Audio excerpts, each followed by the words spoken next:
So if this is something you are interested in, I would like to have your listening ears.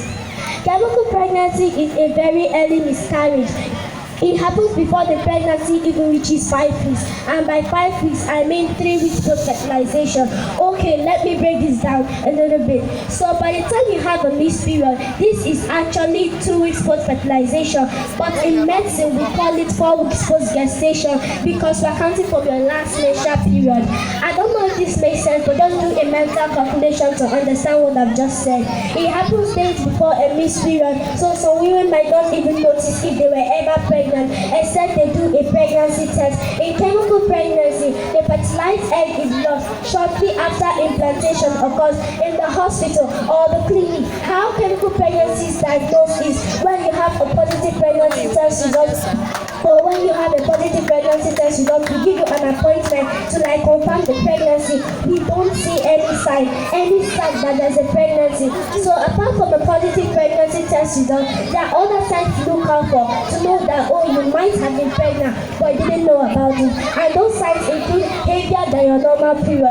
Even in a day you use 1 pad, 2 pads, 3 pads, or as little as 1 extra pad in a day, 3 pads, and then you look for clots, look for clots of blood and a pad, then yes, you might have been pregnant. Or you're someone that doesn't have menstrual cramps on a normal day, and in that particular period you're having menstrual cramps, whether mild, moderate, severe, that could give you an idea that you might have been pregnant.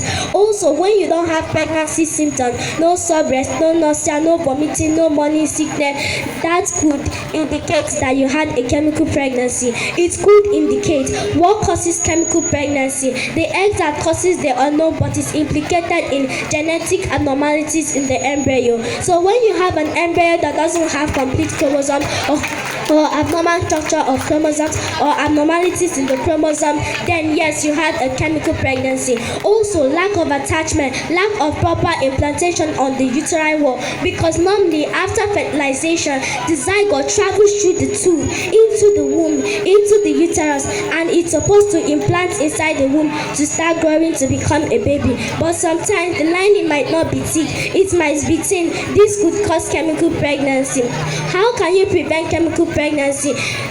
There's very, very little you can do to prevent chemical pregnancy. First, you should know that chemical pregnancy is not your fault. It's not the fault of your partner either.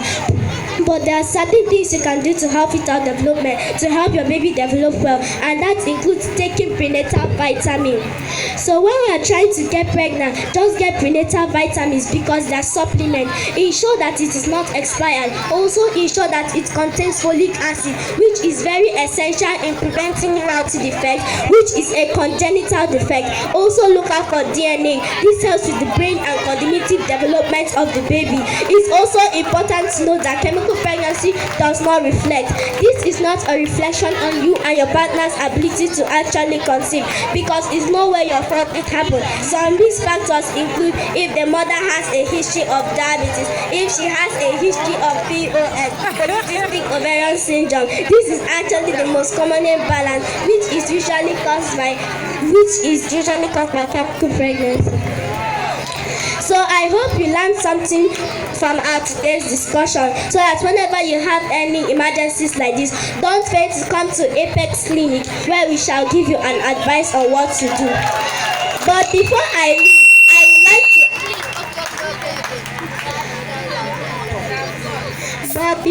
leave, I would like to ask a question. Who are you? For me, I'm Dr. Uchechi, a fertility physician, but who are you?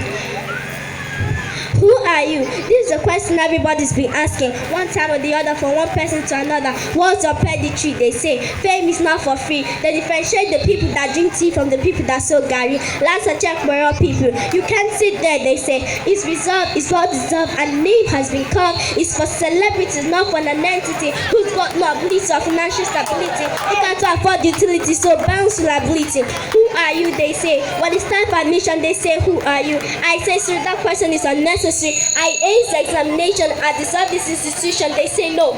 Who are you? Do you know the chancellor? Are you friends with the governor? Do you dine with the senator? Is your father the administrator? I know that the councillor. Time join the monitor. Do you have enough money? Who are you? That's to join the band to listen to the band. That's to wear Versace to eat sushi. That's to be guarded by cops to visit Transcorp. That's to wear gold chicken to take picture in the wake-up bed. More size and iPhone to sit on the front row. Why can't they just see me from me? Why does my worry tell me about the money in my account, or the time in my phone, or the words in my mouth, or the degrees that I have, or the selfies on Facebook, who's post on life in real, the photos on Twitter that don't make me any better. They say exercise your franchise, go cancelable, and the time that the sellers who sell us the boat. And on getting there, I found out this boat already decided without me. When I laugh, they say who's laughing. When I cry, they say who's crying. If when I write, they say who's writing. They don't know what to say, they just want to know how to dump it.